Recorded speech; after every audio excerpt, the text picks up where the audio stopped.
그러면 저희가 이 미 대선에 관한 결과치들을 같이 분석을 해볼 텐데요.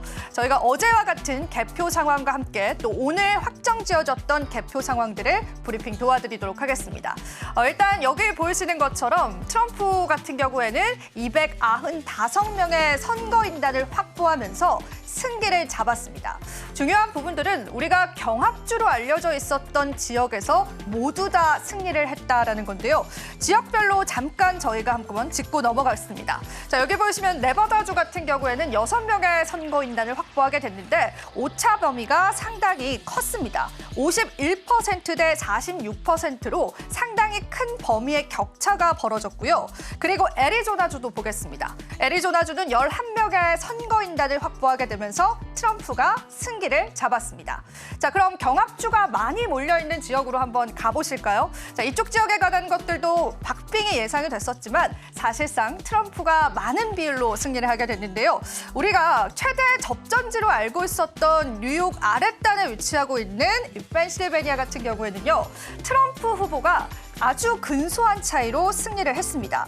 이 차이가 50.4%대 48.5%였기 때문에 사실상 19명의 선거인단을 확보했던 트럼프는 해리스에게 이 자리를 내어줄 수도 있다라는 위기도 있었다라고 보시면 되겠습니다. 자, 그리고 다음 지역도 보겠습니다. 자, 미시간주와 위스콘신주도 최대 접전지로 현재 우리가 알고 있는 지역인데요. 일단은 미시간주 같은 경우에는 49.8%대 48.3%. 아주 적은 격차로 트럼프가 이기면서요. 선거인단 15명을 확보하게 됐습니다. 마지막으로 위스콘신주 보겠습니다. 49.6%대 48.8%로 정말 초박빙의 그러한 결과를 내면서 10명의 선거인단을 확보하게 됐습니다. 그러니까 경합주들은요. 나름 치열했다라고 분석을 해볼 수 있겠습니다. 하지만 대부분 트럼프가 승기를 가져가면서 우리가 예상했던 거와는 다르게 조금 일찍 대선에 관한 결과치가 나왔다라고 해석을 해볼 수 있겠습니다. 자, 이제 시장의 방향성은 정해졌습니다. 그렇다면 우리는 이런 시장에서 어떤 전략을 세워봐야 할지 트럼프의 공약들을 하나하나 좀 뜯어볼 예정인데요. 자, 저희가 준비한 자료들을 같이 한번 보겠습니다. 자, 일단 대선에 관해서 확정된 이후에 양 후보의 반응은 달랐습니다. 당연히 트럼프는요. 미국은 다시 위대해질 것이다라는 발언을 이어갔고요. 그리고 카말라 해리스 부통령 같은 경우에는 그날 당시에는 대중 연설 계획이 없다라는 이야기를 이어갔습니다. 하지만 현지 시간으로 6일 카말라 해리스는 트럼프에게 전화를 걸어서 대선을 축하한다라고 하면서 이러한 패배를 인정하겠다라는 발언을 이어가기도 했습니다. 자, 그러면은 우리가 이 트럼프 행정부가 출범했을 때 우리 시장에 미칠 영향력을 알아보기 위해서 트럼프 정책에 관한 좋은 점과 또 우리 시장에 미칠 나쁜 점들을 같이 파악해보면 좋겠습니다. 자, 일단 트럼프 행정부 기대되는 정책에 관해서 살펴보겠습니다. 자, 여기 보이시는 키워드들은요. 사실 주식시장에 이미 반영이 되고 있습니다. 에너지 관련해서도 이제 석유와 천연가스에 관한 규제를 완화할 것이고 추가적으로 원자력에 관한 규제도 완화될 것이기 때문에 우리 주식시장에 관련한 수급들을 좀 받아가고 있고요. 자, 방위비 인상에 관해서는 사실 두 가지 시선이 존재합니다. 하지만 지금은 저희가 국방비에 관해서 예산 상승에 관해 집중을 해보자면은 주변국들이 다양히 국방비에 관한 예산을 상승할 수 있기 때문에 우리 국내 방산주에게는 호재이지 않을까라는 해석으로 시장은 받아들이고 있습니다. 자, 조선 관련해서도요. 오늘 아침에 새로운 뉴스가 나왔더라고요. 윤석열 대통령과 통화를 하면서 한국에 있는 조선사들의 건조 기술이 필요하다라고 실제로 발언을 하기도 했습니다. 그래서 오늘 시장에서 조선주도 움직이는 흐름 나타내주고 있습니다. 자, 금융 쪽도 볼까요? 금융은 사실 우리가 인플레이션의 관점으로 보기도 하지만 사실 트럼프는 일행정부 당시에 금융산업에 관한 규제를 대폭 완화하기도 했습니다. 그렇기 때문에 전반적인 금융산업이 다시 살아날 수 있을 것이다라는 기대감들이 역시나 제기되고 있습니다. 자, 그런데 우리가 기대되는 정책도 있지만 이 시장에서 우려되는 정책도 있습니다. 우려되는 정책들 살펴볼 텐데 제가 키워드로 좀 정리를 해봤습니다. 일단 트럼프 행정부는요. 제조업 리네상스를 꿈꾸고 있습니다. 중국에게 최대 60% 관세를 부과하고 모든 국가들에게 10%에서 20% 관세를 부과할 것이다. 그리고 특히나 이 자동차에 한해서는 200%까지 관세를 부과할 수 있다라는 발언을 했습니다. 트럼프의 이러한 관세 정책은요, 결과적으로 감세 정책으로 연결이 됩니다. 쉽게 이야기를 하자면은 자국민들의 세금을 줄여주고 주변국들에게 세금을 올리겠다라는 건데요. 이 감세 정책은 법인세 15%를 인하하겠다라고 했습니다. 그런데 사실 트럼프 1행정부 때도요, 법인세가 최대는 30%까지 인하가 됐었던 전력이 있습니다. 그리고 이 감세 정책은요, 미국에 있는 대통령이 어느 정도는 독단적으로 행할 수 있는 정책이기 때문에요, 조금 빠르게 집행될 수 있을 것이다라는 가능성도 제기되고 있습니다. 앞서서 제가 방산주 말씀드리면서 주한미군의 방위비도 말씀드릴까 했었는데요. 이 주한미군의 방위비는 트럼프의 발언만 놓고 보자면은 지금 현재 1조 5천억 원 상당의 방위비를 무려 13조나 올릴 수 있을 것이다라는 가능성 제기되고 있습니다. 하지만 너무나 터무니없는 금액이죠. 트럼프는 사업가 출신입니다. 일단 가장 높은 금액을 불러놓고 현 정부와 다시 한번 조율을 할 수 있을 것이라는 가능성들 시장에 나오고 있다라고 보시면 되겠습니다. 자, 그렇다면 산업적으로 좀 살펴볼까요? 트럼프의 이러한 정책들, 우리 기업에 미치는 영향력들 상당하다라고 보시면 되겠습니다. 반도체와 전기차 쪽으로 한번 나눠봤습니다.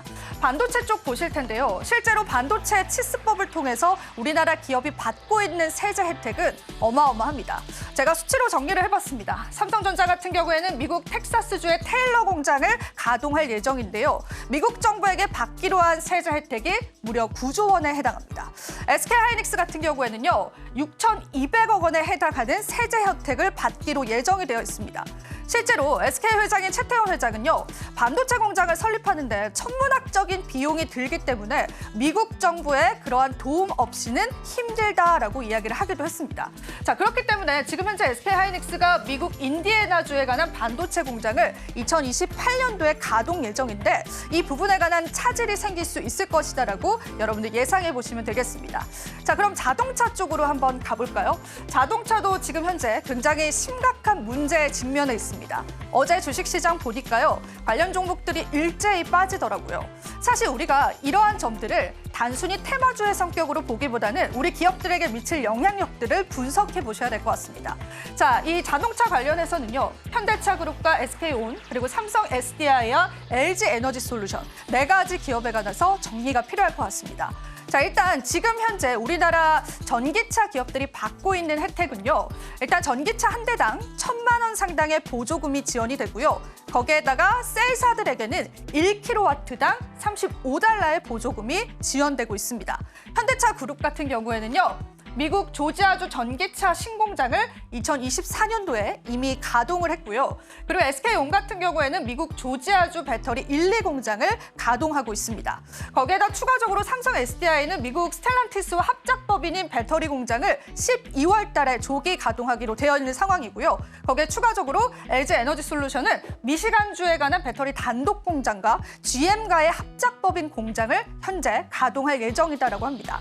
자, 만약에 트럼프 행정부가요, 이러한 보조금들을 걷어들인다면 그에 따라서 우리 기업들이 받을 수 있는 피해도 우리는 직면해야 될 것 같습니다.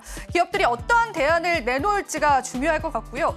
이 부분 같은 경우에는 계속되는 트럼프 행정부의 정책들을 살펴보면서 우리가 고심해서 그 정책들을 바라볼 필요가 있을 것 같습니다.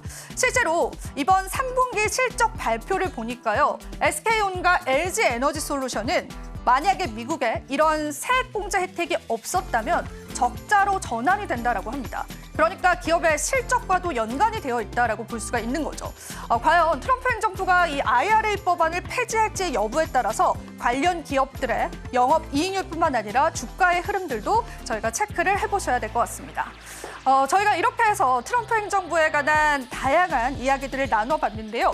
마지막으로 추가적으로 재정 계획 확대에 관해서 말씀을 드려보겠습니다. 자, 원달러 환율에 관한 이야기들도 저희가 많이 드렸습니다. 지금 현재 1,400원을 돌파하고 있는 상황인데요. 이 부분에 관해서는 저희가 잠시 뒤에 전화 연결을 통해서 전문가님과 함께 이야기를 나눠보도록 하겠고요. 거기에다가 추가적으로 트럼프 행정부가 만약에 집권을 잡게 된다면 미국의 국가 부채가 급격하게 늘어날 것이다라는 블룸버그 통신의 보도도 나와 있습니다. 자, 이 그래프를 보시면요, 여기 보이시는 파란색이 해리스가 당선될 경우이고요. 그리고 빨간색 같은 경우에는 트럼프가 당선될 경우를 이야기합니다. 만약에 트럼프가 당선이 될 경우에 미국의 GDP 대비해서 국가 부채가 150%나 증감할 것이다라는 분석이 나오고 있고요. 해리스 같은 경우에는 130%입니다. 해리스가 트럼프보다 그래도 이러한 부채에 관해서는 조금 더 우호적인 정책을 내세울 수 있다라는 분석들 나오면서 만약에 트럼프 행정부가 지금 국가 부채를 늘릴 경우에 다시 한번 인플레이션이 도래할 수 있다라는 분석까지도 시장에 나오고 있습니다. 지금 바로 구독을 눌러보세요. 실시간 경제 뉴스, 투자 전문가들의 다양한 시황과 정확한 분석, 또 알찬 투자 정보까지 신뢰할 수 있는 저희 서울경제TV와 함께하세요.